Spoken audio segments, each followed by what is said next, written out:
I wasn't supposed to come home early. The fishing trip was meant to stretch into the evening, maybe even tomorrow, but something told me to leave. Maybe it was the weather, turning gray and unpredictable over Savannah. Or maybe it was the way the guys were acting, like they knew we were all just biding time. I didn't know. All I knew was that I needed to go home.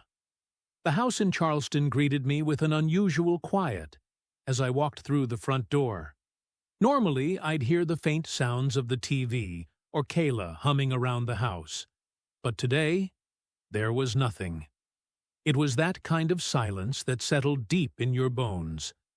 Before we continue, please subscribe to the channel and let us know where you are listening in the comments. I dropped my keys in the bowl by the door, kicked off my boots, and called out, "Kayla?"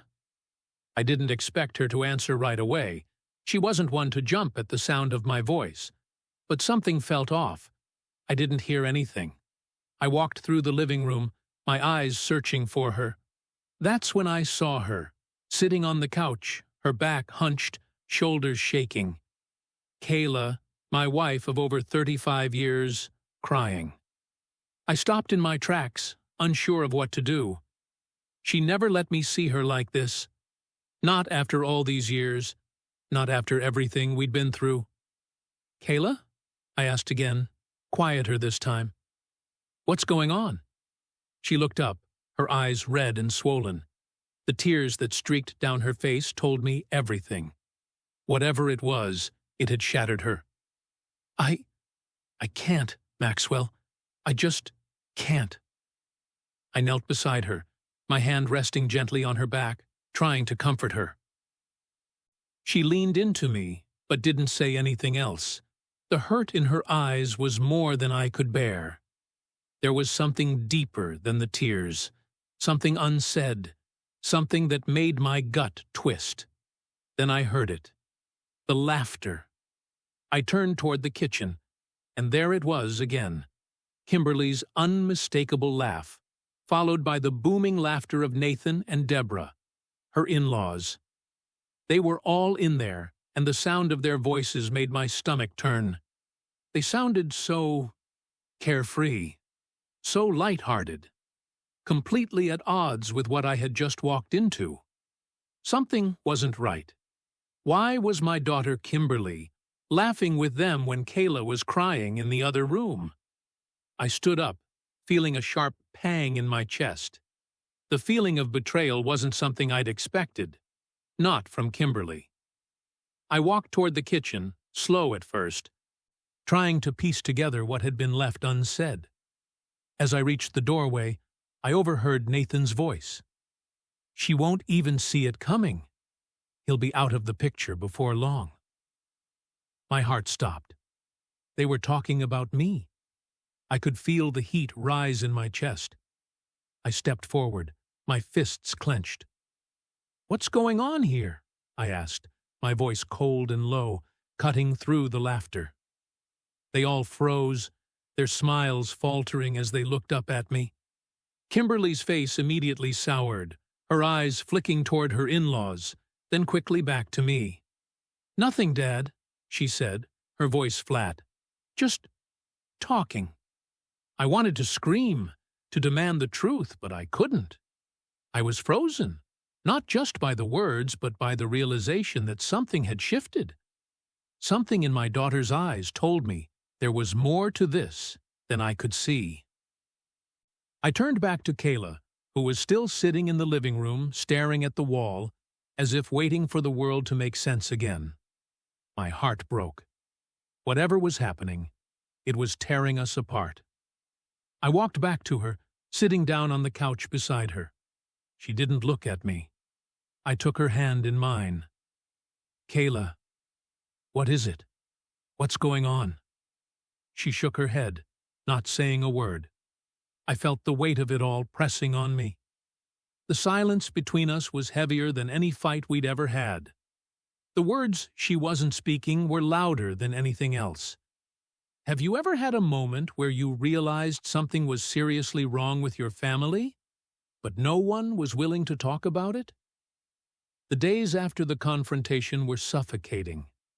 The house, usually filled with the sounds of life, was now eerily quiet. Kayla hardly spoke, retreating deeper into herself, and I couldn't bring myself to ask her about the things that had been left unsaid.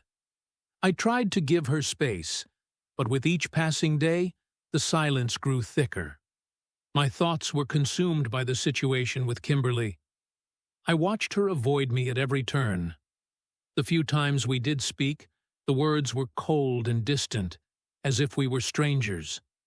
My daughter, the girl I had raised, the one I'd always been so proud of, was slipping away. Every time I saw her, I felt the sting of betrayal growing sharper. She wasn't just avoiding me. She was hiding something. I needed answers. I couldn't sleep, couldn't eat, knowing something was wrong but unable to pinpoint what. Then, one evening, I made a decision. I would find the truth, no matter what it took. I started with her phone. It felt wrong, like I was betraying her again, but I couldn't shake the feeling that there was more to this than I could see.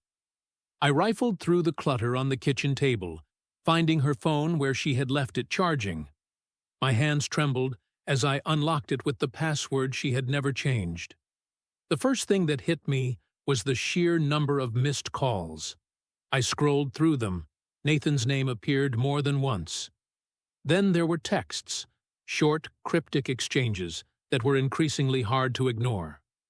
I went through them all, my heart sinking with every word I read. One message stood out. "You deserve better than them. You don't need your father holding you back. You're stronger than this, Kimberly." It was from Nathan. I couldn't believe what I was reading. This wasn't just casual advice.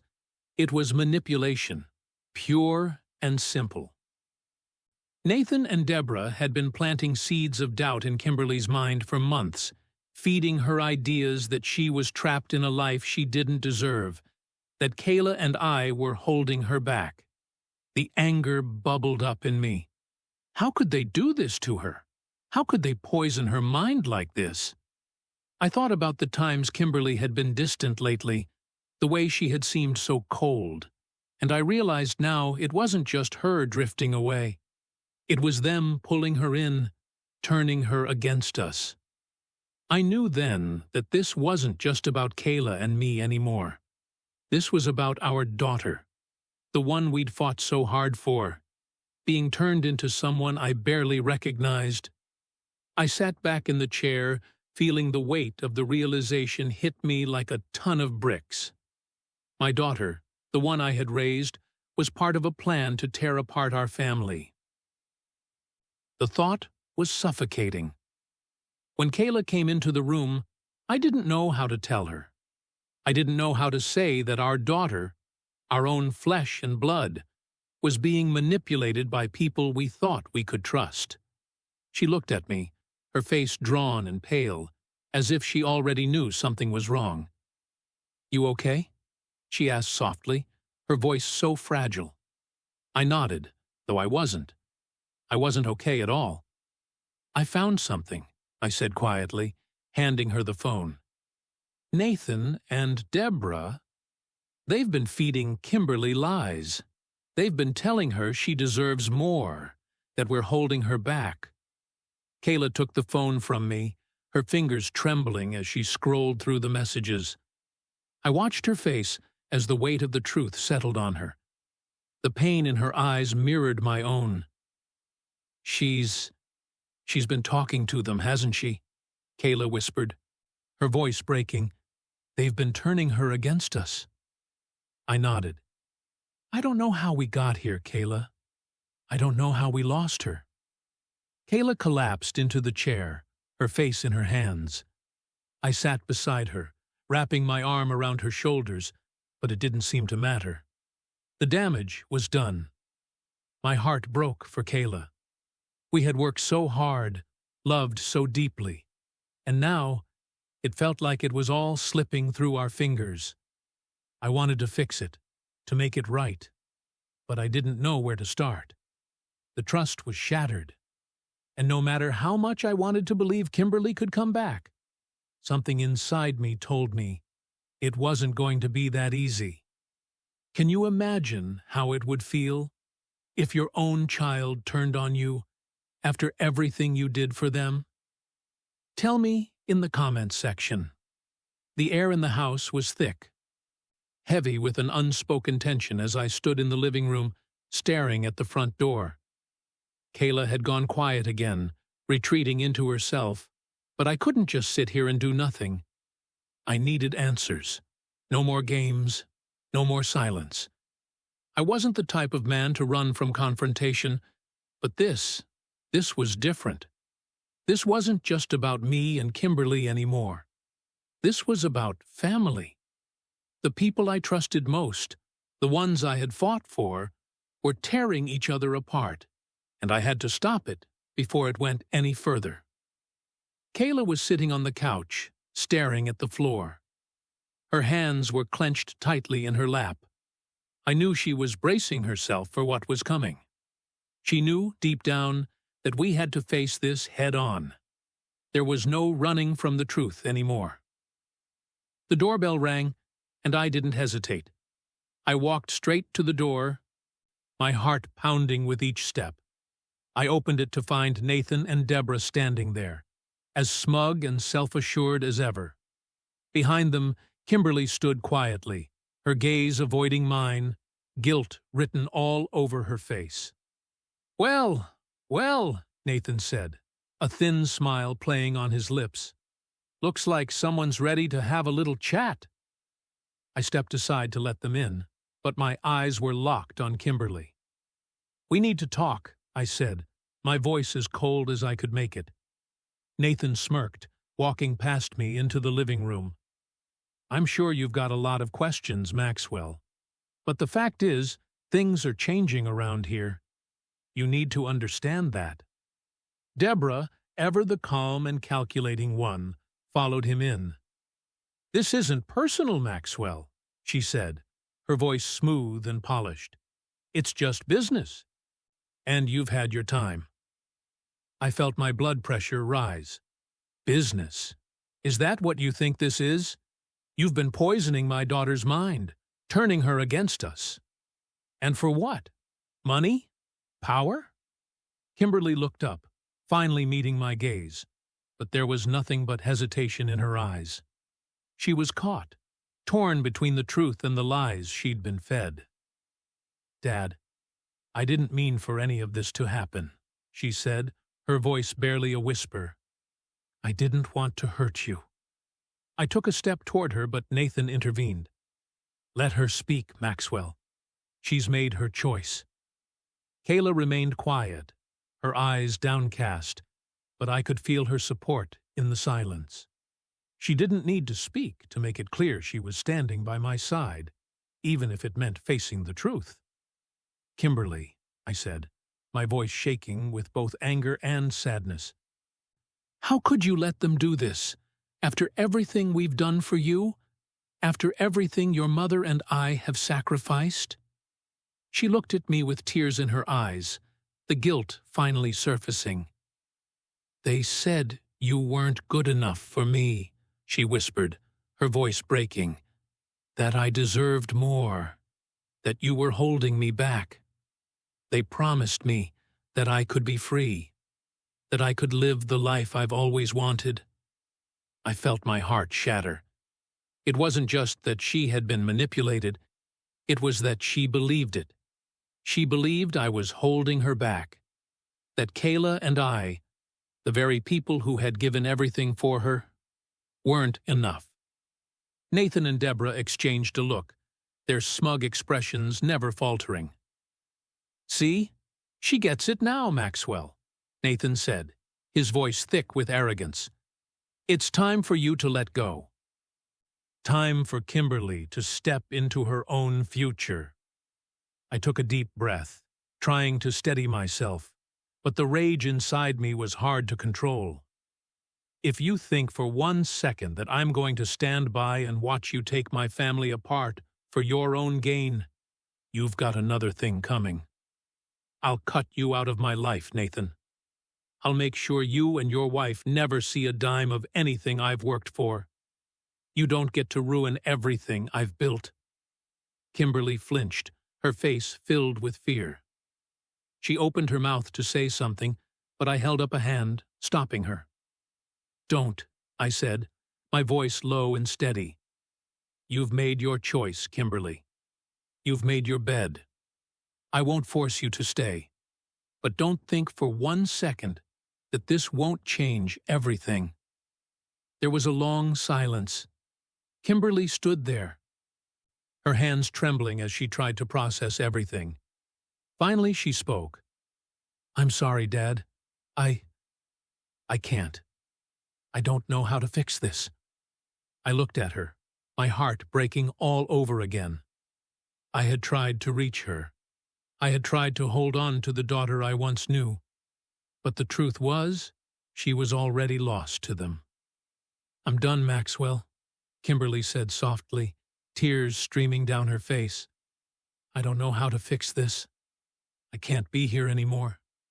Without another word, she turned and walked out the door, leaving me standing there with my broken heart and shattered trust. Have you ever had to stand up for someone you love, even when it meant facing a painful truth? Tell me in the comments section. The days after Kimberly left felt like a constant storm raging in my chest. Every night, I stayed awake, pacing the house, my mind unable to rest. How had it come to this? How had my daughter, my own flesh and blood, become a pawn in Nathan and Deborah's game?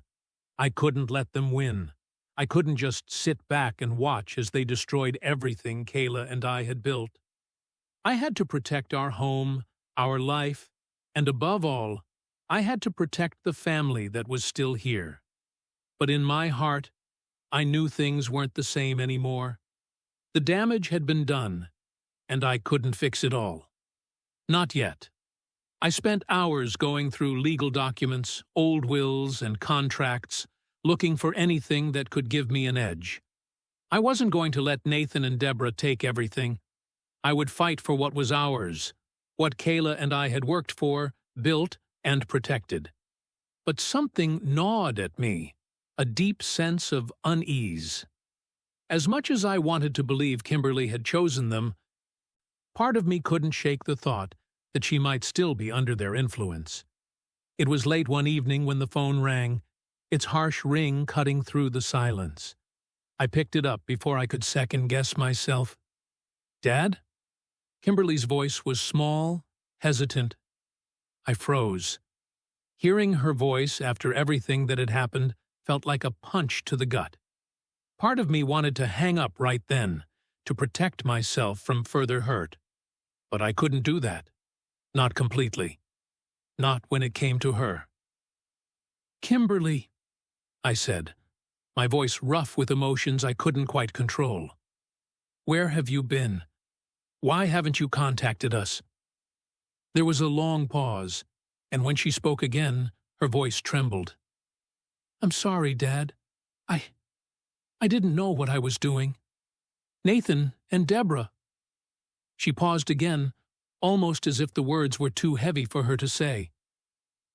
"They've been feeding me lies, making me think that you and Mom were holding me back, that I deserved more. I was blind to it." I sat down, my heart racing. I wanted to believe her, wanted to hold her in my arms and tell her everything was going to be okay. But the hurt was still too fresh. The trust I had in her had been shattered, and the fear of being deceived again was too great. "I don't know if I can trust you again, Kimberly," I said quietly, my voice strained. "You've hurt us. I don't know if I can just forget that." "I don't expect you to," she replied, her voice cracking. "I just want you to know I'm sorry. I never wanted to hurt you. I've been so wrong." I didn't respond at first. How could I? After everything, I wasn't sure how to move forward. Could I forgive her? Could I trust her again? I turned to Kayla. who was sitting quietly beside me, her eyes full of concern. She hadn't said much since Kimberly left, but I knew she was feeling the same conflict. We both had a choice to make: hold on to the hurt, or let it go and try to rebuild. "What do you think?" I asked her softly, my voice barely above a whisper. Kayla reached for my hand, squeezing it tightly. "We can't rebuild without trust, Maxwell, but we can't give up on her either. She's still our daughter." Her words hit me hard. Maybe we couldn't fix everything, but we could try. We had to try. I picked up the phone again, my heart pounding as I spoke into it. "Kimberly, we'll give you a chance, but you have to prove to us that you're ready to make this right. We'll fight for our family, together." "Do you think it's possible to rebuild trust after a deep betrayal like this?" "What do you think?" The pressure had been building for weeks. Every day felt like a battle, a fight I wasn't sure I was going to win. Nathan and Deborah had escalated their plan, using every legal trick they could to tighten the noose around my neck. They painted me as an unfit father and husband, spreading lies to our neighbors, twisting everything I had ever worked for into something dark and wrong. The whispers in the community grew louder, the mistrust spreading like wildfire. Kayla and I tried to hold on, but the weight of it all was unbearable. I could feel the walls closing in. I had always thought that my hard work and integrity would protect me, but now it felt like I was fighting for my life, fighting for everything I had built, and I was losing. "Maxwell, we need to do something," Kayla said one evening, her voice breaking through my fog of exhaustion. She sat across from me, her face pale, eyes filled with concern. "I can't stand seeing you like this. I can't stand seeing what this is doing to us." I looked at her, and for the first time, I didn't have the answers. I didn't know how we were going to fight back. Nathan and Deborah seemed to be winning. Every legal maneuver, every tactic they used, made it seem like we were out of options. The house was on the verge of being taken away, and they were making sure we couldn't even see Kimberly anymore. It felt like the end of everything. But then, something happened that I hadn't expected. I was going through some old papers in my study when I came across something that made my heart skip a beat. One of the documents was an old contract, something I had nearly forgotten about. It was a legal agreement from years ago, one that Deborah and Nathan had overlooked in their greed. A loophole that could protect everything we had, everything I had worked so hard for. It was a mistake, a crack in their plan that they never saw coming. I had them. They were so focused on tearing me down, they hadn't even thought to check every angle. This was my chance, my final shot. But just as I started to feel a glimmer of hope, the doorbell rang. I opened it, and there she was, Kimberly. She stepped into the house slowly, her eyes full of guilt and fear. She had the same hesitant look she'd had the last time we spoke, but this time there was something different. Something that told me she had made a decision. "I'm sorry, Dad," she said, her voice small. "I didn't know how bad it was until I started looking into everything. Nathan and Deborah, they've been lying to me. I didn't see it before, but I see it now. What they've done to you, to us." I felt a knot form in my chest. "What do you mean, Kimberly? What are you saying?" Kimberly hesitated, then looked me straight in the eye. "I'm helping you, Dad. I'm going to make it right. I'm going to help you expose what they've done." I stared at her, the anger and pain I had been holding inside for weeks threatening to spill over. But at the same time, there was a flicker of something else. Hope. A small spark of hope that maybe we could fix this. Maybe we could fix us. And then, the weight of the past few weeks, the lies, the betrayal, hit me all at once. I had spent so much time fighting for the house, for the money, for everything I had worked for. But what mattered more than that? What really mattered? It wasn't the assets, it wasn't the money, it was us, our family, our bond. Kayla came to stand beside me, her hand resting on my shoulder. We didn't need to say anything.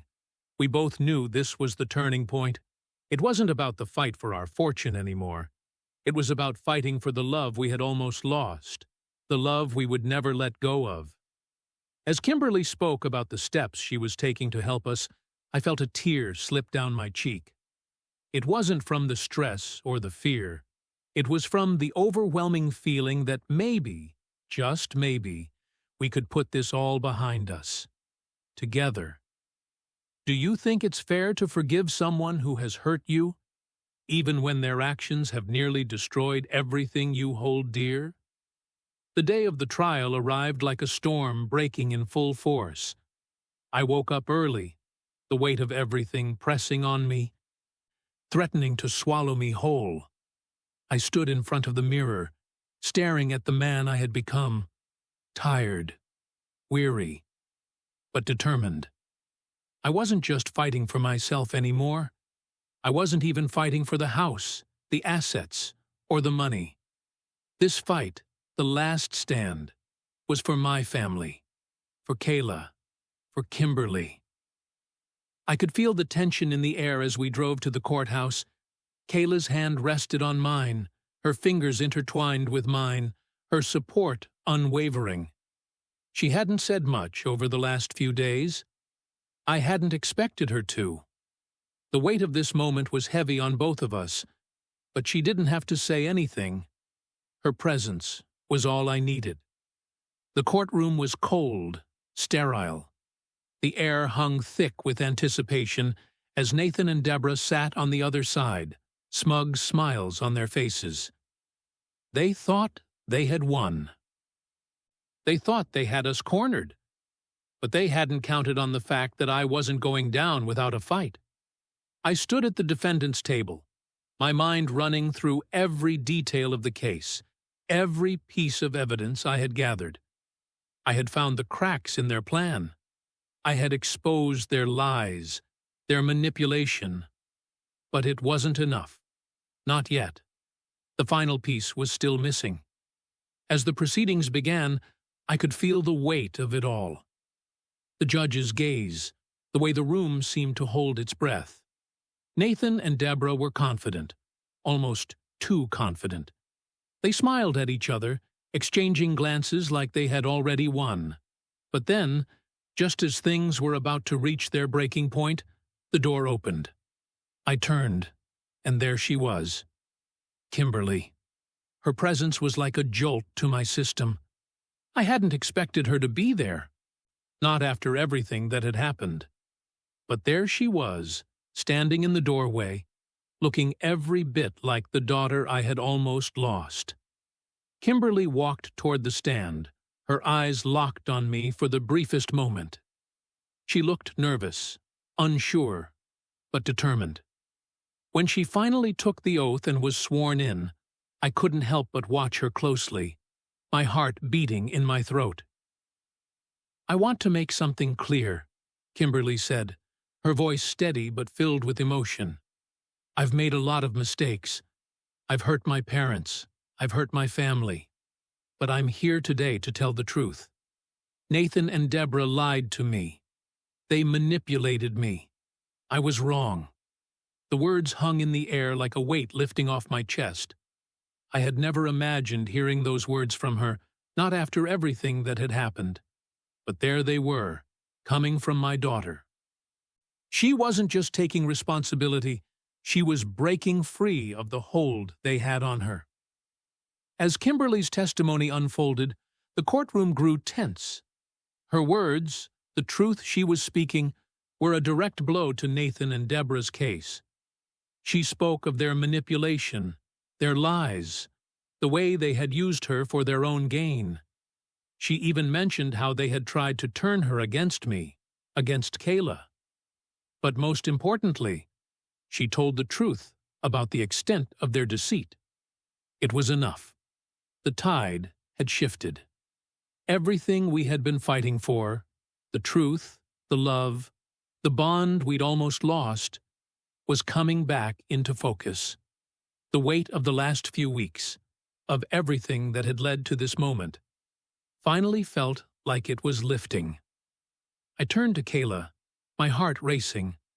Her eyes were filled with tears, but they were different now. There was hope in them, something I hadn't seen in a long time. Her hand squeezed mine, and for the first time in weeks, I felt like we had a chance. Nathan and Deborah's smug expressions faltered as their case began to crumble. The truth had finally been exposed. I watched as they realized too late that their plan had failed. I wasn't going to lose, and neither was my family. Can the bond between a parent and child survive such deep betrayal? How would you feel if you were in my shoes? The courtroom was silent as the judge delivered his verdict. Nathan and Deborah sat across from us, their faces ashen, their eyes wide with shock. They had expected to win, to walk away with everything. But today, the truth had been exposed. Their lies, their manipulation, had come crashing down around them. It was over. I could hardly believe it. After everything we had been through, after all the pain, the uncertainty, the betrayal, we had won. Kayla's hand tightened around mine as we sat side by side, waiting for the judge to finish. I could feel her pulse racing, her heart pounding, but it wasn't from fear anymore. It was from relief, from victory. Nathan and Deborah were nothing more than frauds now. Their reputation was shattered, their plans destroyed.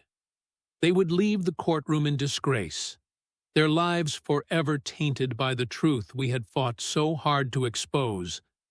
But the victory didn't feel as sweet as I thought it would. I glanced at Kayla, and I saw the same look in her eyes. The realization that winning this battle hadn't been the hardest part. It wasn't about the assets, the money, or the house. It was about something much deeper. It was about rebuilding, about restoring what we had almost lost, our family, our trust.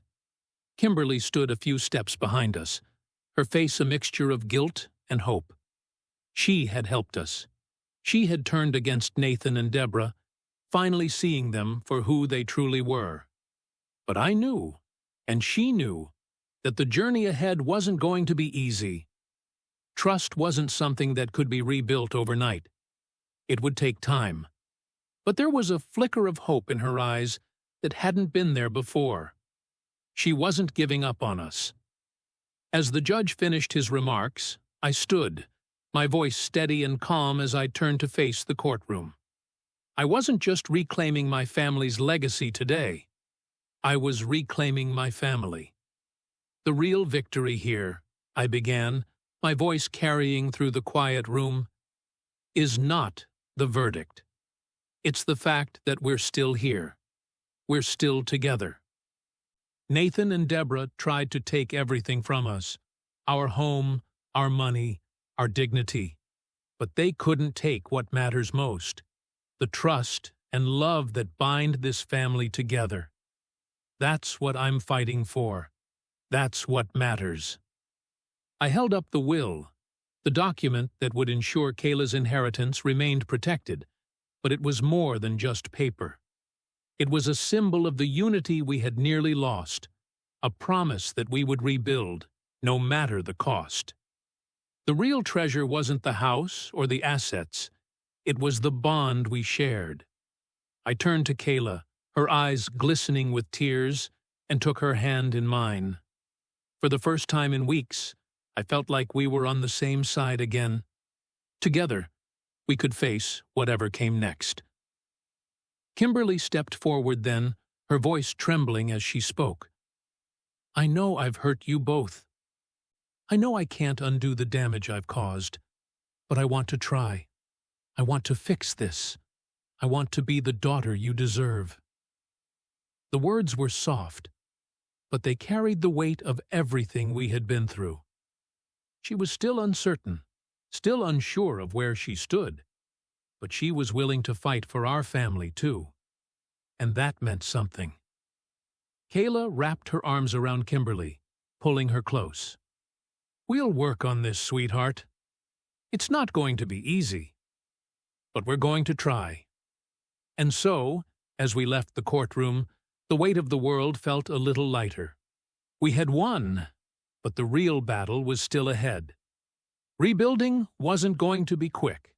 It wouldn't be perfect. But together, we could do it. We had come through hell and back, and now we were stronger. The story didn't end here, but I knew, for the first time in a long time, that it was a story worth continuing. What's your biggest takeaway from our journey? Do you think family can truly recover from betrayal? Thank you for watching. If you enjoyed this story, you will surely love the next one. It's as interesting and even more intriguing than you can ever imagine.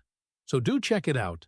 Click on the image showing on your screen right now to watch the next one.